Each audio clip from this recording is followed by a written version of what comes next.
Thanks for joining and welcome to the second episode of Tapestry of Cultures. So for this week, I'm going to be meeting in a very interesting couple who are basically based in Portugal, specifically in the city of Porto. And some of you might know them. Their names are Josh and Kaylee, and they have a YouTube channel called Expats Everywhere. So I am pretty excited about today's interview, and I also made a special dish from Singapore and hoping to bring back some memories of home, especially for Josh and Kaylee. They lived in Singapore for a couple of years, and just an introduction of them for those of you who don't know who Josh and Kaylee are. So Josh and Kaylee, they originate from the US, and they lived overseas for a couple of years. They lived in Spain, they lived in Saudi Arabia, Korea, Singapore, and now in Portugal. So today's interview is going to be a bit different in the sense that not only they are sharing their personal anecdotes about living in Portugal, about living overseas, but also we are having a meal together. And one of the things I cook for them is called the roti prata. This is a breakfast dish that we normally have in Singapore. I'm sure they're no stranger to this, they definitely know it. And I thought I want to make it casual and also like us enjoying something before they move on for their road trip to Coimbra. So without further ado, let's get started. Thank you. So guys, thanks very much for joining this session. It's the first time actually I'm doing something really casual. And I really appreciate you guys coming to for this interview and Tapestry of Cultures and I just thought, I want to give you also something a little piece of Singapore. Yeah. It's not authentic, but it's the closest we can get. And I was as I was mentioning just now, like what we are having some plain prata and some plaster prata. That's basically fried egg on top of the prata. That's plaster prata. And we've got some chicken curry over here. So let's dig in and we'll continue the conversation. Sounds great. Thank you for having us. No, thank you for coming. Because maybe you guys can give a little introduction about yourselves, because we have some viewers that don't know who you are, and this is a good chance to get to know. Yeah, so we're Josh and Kaylee. We started a YouTube channel called Expats Everywhere 6 years ago, actually. But our expat journey, our journey abroad started 12 years ago when we first moved to Madrid, Spain. Yes. And funny enough, like Madrid had a huge impact, or our time in Spain and Madrid had a huge impact on why we're here in Portugal now. Yeah, we just found travel opportunities to come to Portugal, and every single time we did, we were drawn to Porto, and it was like a magnet for us. So when we left Singapore, and I'll kind of catch people up on that timeline in a second, but when we left Singapore, we really had the desire to come back to Portugal, and especially to Porto. Mm-hmm. So if you want to kind of fill in the gap there between Spain and Portugal. Sure. So we moved. We took the Spain. long journey instead of just crossing the border. We went around the globe. We all the way to Singapore first. Yeah. So in 2009, we moved to Spain. At that time, Josh and I were dating, and after a couple years there, we got married, and our next stop was South Korea. Mm-hmm. We were there for 2 years, and then we went to Saudi Arabia for a year. Yeah. And then Saudi Arabia, we went to Singapore, and we were in Singapore for 4 years. Mm-hmm. The first night, we loved Singapore, and we looked at each other and we're like, this is our next place. We must live here. We had expats everywhere, and it was hard to have full-time jobs and grow expats everywhere. Mm-hmm. That was in 2019 that we left Singapore. For me, it's kind of interesting because interesting to meet people who actually lived in Singapore before, so there's some kind of commonality and I call us the Singapore alumni. Yeah. Can I safely say that Singapore was your favorite place in Asia? But you can safely say that for sure. Yes. I mean, honestly, we can safely say that Singapore is our favorite place. It's been our favorite place to live. Mm-hmm. That's zero knock on Portugal. We're still kind of, in a sense, finding our feet in Portugal in ways. I mean, we've been here for 8 months. Yeah. The dynamic was different though. Personally, it was different because when we arrived in Singapore, we had jobs. I mean, like we weren't working remotely. we had like physical jobs that we would go to. Therefore, we had a group of people that immediately became a pool of friends Yeah. Not to say that whenever you work somewhere, you're friends with everybody that you work with. True, but, yeah. But like we had people that we could meet immediately and become friends with, and I think that made a big difference. Then we quickly got involved in a church, and we got to meet locals. We decided not to go to an expat church because we already had enough expats in our lives with the school that we taught at. Yes, yes. And we just decided to really grow our friend group from those two things, both work and church. So that's been a big difference with Portugal because Yeah. we're working remotely, so we come here and you meet people organically. You know, we've met people at the grocery store or at cafes, but then the problem was COVID hit and you Yeah. weren't able to go out and do Right. these things, so you're not meeting as many people. I don't know, like, okay, from my own experience, I find that I tend to have small talk with locals, but my circle of friends tend to be more expats. Yep. Only because, to me, I feel like it takes time for the Portuguese to warm up to you. And if you are invited over for a meal at their place, that's a very big thing. You know, I don't know, is that the case for you guys as well? You tend to meet like more expats than locals over here? I think it's harder to meet the Portuguese initially because I think when you're like in a grocery store and you hear someone speaking English, because in Porto, You can tell that story if you want. that we met a couple of really good friends in How we met Milan. Ron and Blake. It's very different to Good Lisbon. I restaurants. think when you, like, we've noticed just walking around, it's very normal to hear English. People walk by you speaking English. It's not like that in Porto. So generally when you hear the English, and it's there, it's just not as common as in Lisbon. Yeah. So when you hear the English, you tend to say, hi, introduce yourself, you know, and that's actually what happened. Some of our good friends in the grocery store, we were just in line, and Josh and I were talking to each other. We had Valencia and Blake, one of the guys, turned around and was just like, hey, you know, like, where are you guys from? So okay. as far as locals though, what I've noticed is the repats. So the Portuguese expats that have come back to Portugal, Yes. they're super easy to get to know and to befriend. And I imagine it's because they empathize, they understand the experience of being a foreigner somewhere. Yeah. So now that they're in their home country, they want to be even more hospitable, Yes. but go like the extra step. Remove that wall of kind of like, this is local, this is foreign, and embrace the foreign into the local. Exactly, You know what I because mean? that's what I experienced too over here. I have a friend, Portuguese friend who lived in Singapore, and I could just go in Singlish with him and full on. He totally understands me. That's and everything. great. Yeah. So You can do that with us too. I know. A bit. And sometimes we'll go like, hey, yeah. It brings us back. Yeah. Yeah. When we started Expats Everywhere, it was about everybody else, and Everybody telling else. everybody else's story Yes, wherever they were precisely, living. yeah. And then finally, what was it, June or so of 2020, we turned the camera on ourselves and started to document that process. And throughout that process, once we arrived here in Portugal, we realized some of the opportunities there were for us to kind of grow the different revenue streams or the business of the YouTube channel. And the organic thing that happened is like, we had a guy that reached out via email and he's like, you know, I'd like to donate some money. And we're like, okay. You know? That's great.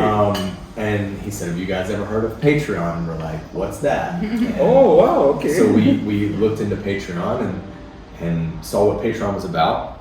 Really liked the idea. I really liked the idea. Yeah. Not just for YouTube channels, but just for creatives in general. And then with the D7 Visa course, again, we had so many people reaching out to us.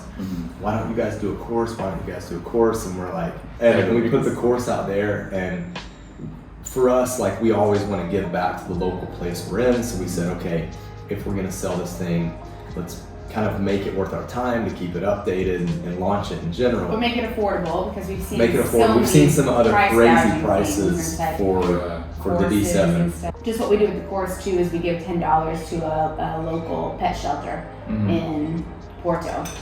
We want to give to some sort of charity in Porto, and animals are close to my heart, so I wanted to do some sort of animal shelter. So This food right here for me, like, it is like firing memories. You know, it's like It is. it's bringing me back to sitting around with friends at a hawker center. Yes. Granted, we don't have the humidity, right? I know. Yes, I know, At that's least it the feels thing. good in I don't have here. to sweat Sweat, and you don't have the tissue paper. Yeah. You don't have to you choke with the tissue paper on the table. Yeah. My favorite dish at the hawker center, especially, was the mixed rice places. Oh You know, you just go and you just point Whatever at what you're you want. feeling that day, yeah. One particular place had this amazing gravy that they put on the rice. Oh, Some of the- yeah. and it was so pork cheap. chop, yeah. It was Oh, yeah. $3.50. 350, yeah. Oh yeah, you cannot get it. Sing dollars, Yeah. $3.50. You know, so Would you like some more prata? I would actually. Yeah. And I can grab here. It's over here. Please take some more, yeah. I come from a small town and we had hardly any diversity, and then once I experienced diversity of language and cultures and stuff, I was like, this feels more normal to me, or more Oh. like it should be, and That's interesting. I prefer this. But I'm atypical. I'm abnormal, if you will. that area, I'm yeah. not. On the ear. Yeah, Small or town, most just from a small Americans. town. I think. Yeah. Yeah. I think you have a vast majority of people that, not that they don't like diversity, it's that they're okay with just like staying where they are and what they've got. I guess for me it's like I'm so used to, I grew up in a multicultural society in Singapore, and then living overseas, I really enjoy being in diverse societies, diverse cultures. And for me it's like, I don't think about like having prata in the morning and then go for laksa in the afternoon and go for chicken rice in the evening, and then you don't realize that it's food from different cultures. I just think of it as Singapore food. So when living overseas, it's like, oh, okay, this is a bit different, where especially like Korea, where it's a monoculture. It's like you have this kind of food for breakfast, this kind of food for lunch. It's like, oh, where's my papadum? Where's my prata? kind of thing. It's like, when can I find chicken rice? So I'm used to that. I really love being in multicultural settings, and then I guess Portugal also in the way kind of fits for me. I think you bring up a good point about Korea.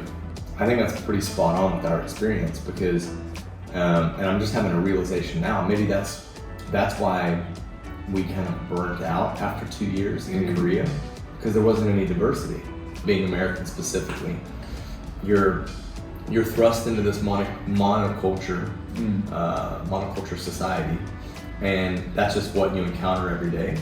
And I started to, I think we spoke about this on occasion. It's like, haven't seen a Latino or a black person in a week. This, like, it's weird. Yeah. Like, get me some diversity, please. Really? Yeah. And we lived in Busan, the second largest city, Yeah. 5 million people, but the diversity there is really, really low. Yeah. And being in the expat community, you end up knowing about these places, and then they become these little like Enclaves. enclaves. Yeah. Exact. That's the word I was going to say. That's the exact word. We had that in Busan for sure. When we were there, some friends of ours started up a brewery.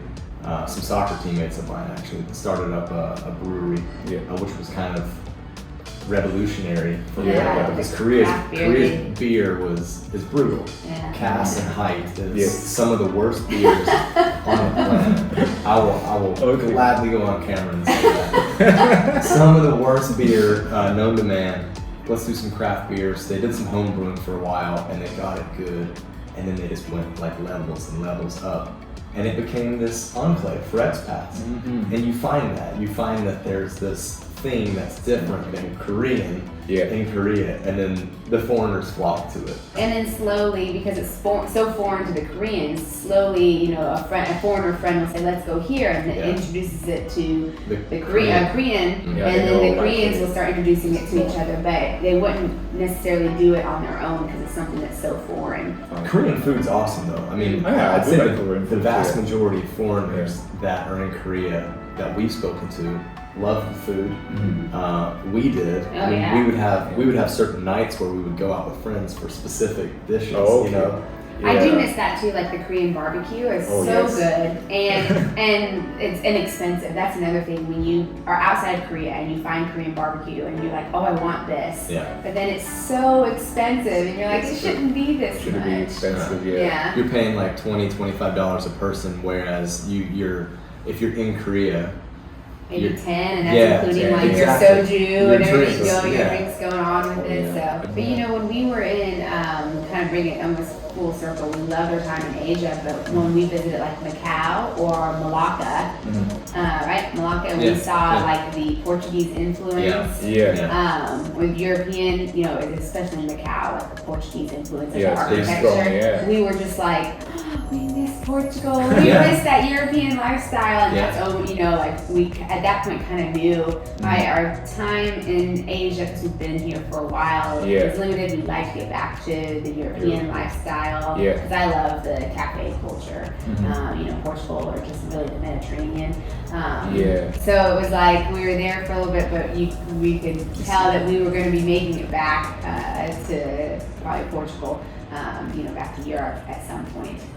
Yeah, there were definitely breadcrumbs, I think, that had just been, that had just been dropped on us all throughout our time when we were living, especially in Singapore. Yeah. We also went to Goa, and Okay. and going to Goa and seeing some of the landmarks there, and it's like, whoa, this is European, and I'm in the middle of India. Yeah. Like, Yeah. this is strange, but awesome. Mhm. You know? I would say though that we're really, really happy that we're here. Oh, for sure. That's definitely something that even through COVID and everything, we're Yeah. really enjoying our time here. I know. I think that's one thing I feel privileged to be Portugal in the time of COVID, where you know, selfishly I can say like, you know, I get Portugal to myself and enjoy Yeah. without the tourists. You know, like I was also thinking like, you know, because you guys are in this journey right now where you're traveling around Portugal, Yeah. and you know, you see cities in different eyes, and you know, do you still feel like Porto is still the one for you? Or you- 3. Yes. A lot You of would people expect actually, that. yeah. A lot of people have been asking us that, like in emails though. They'll say, you know, sir, do you still love Porto so much? Because we talk about how we love Porto. And actually probably every city we get into, we have this conversation. And yeah, we still So love it's strengthened Porto. that love for Porto. Yeah, for sure. I think, you know, at the end of our episodes where we talk about cities and we sit down and just speak to our audience and get candid with them.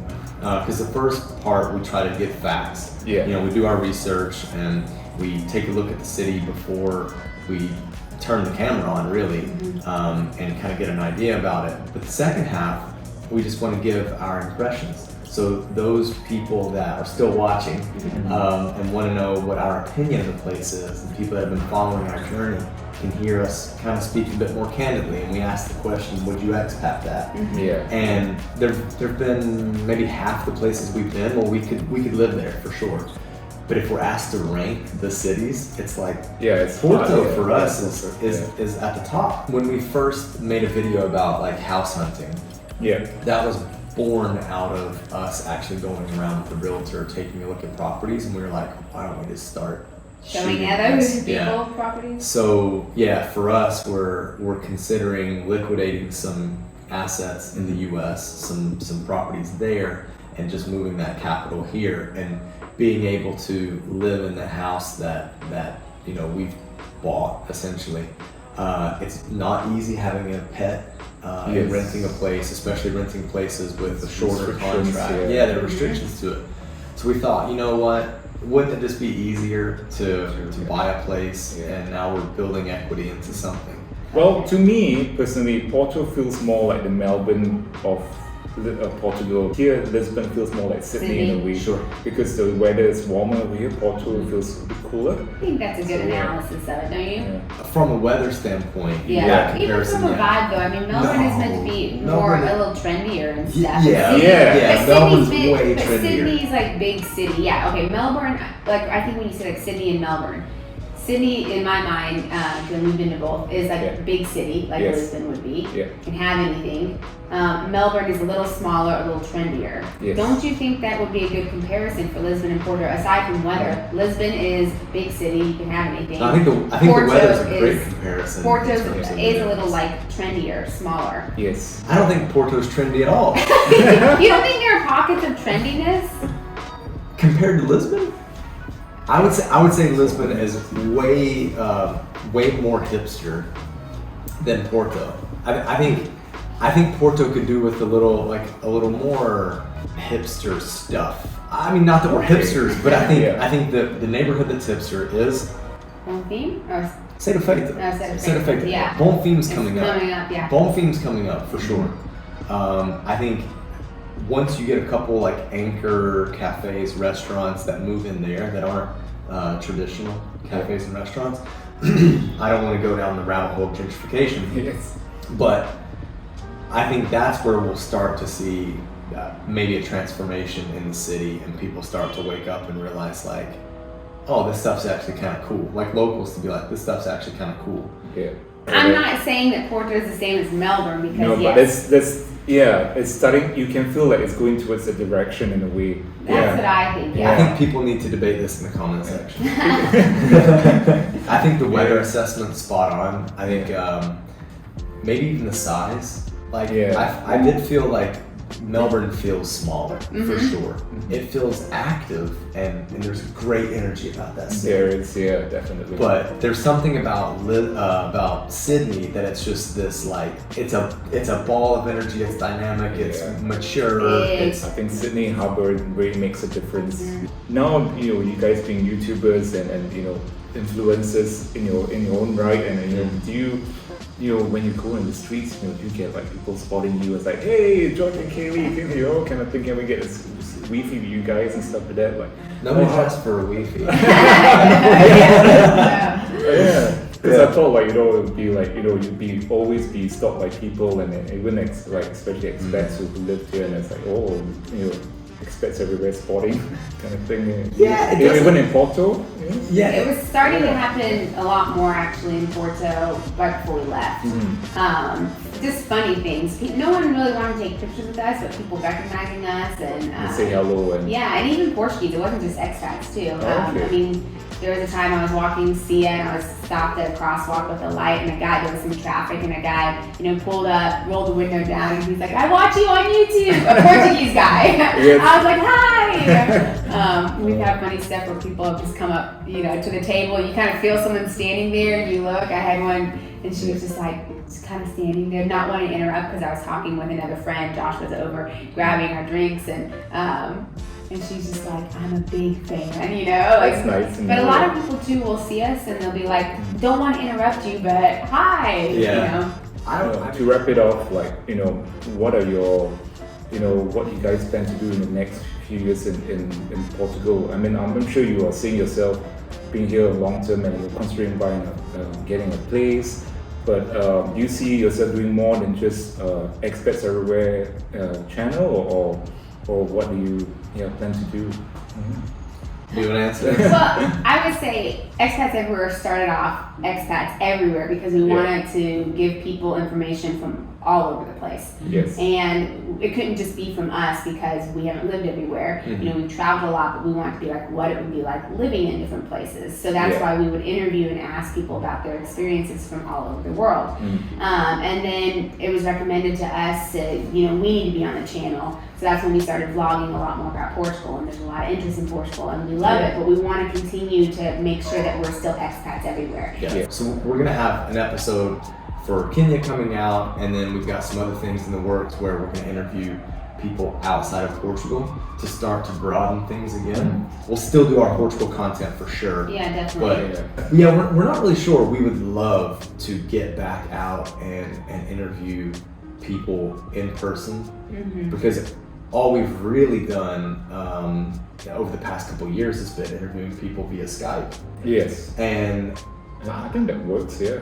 No, it does work, and I think it's become normalized for sure. Like people are used to Zoom meetings and stuff like that. But there's something about being in the same room as someone else and doing something like this where the conversation's just a little more natural, it's rich, there's no lag. We want to make sure that as a channel, we continue to let people know that there are possibilities outside of your home country. Yes. Wherever your home country is, whether it be the US or Singapore or South Africa or wherever, And I think we have some personally, like commitment issues, like we wouldn't say like, oh, well, we'll probably be in Portugal for the next 5 years or 10 years. We don't have Like, commitment issues. Yeah. what? We're married. No, I mean like you and me, but we have a commitment to nailing down a certain country. Certain country, yeah. We, like Josh was saying earlier, we kind of go into it saying, okay, well, we'll spend a couple years here and see how that goes. And so we're still in the same boat, but it partially makes sense to look for a place in Porto, and then of course it could become an investment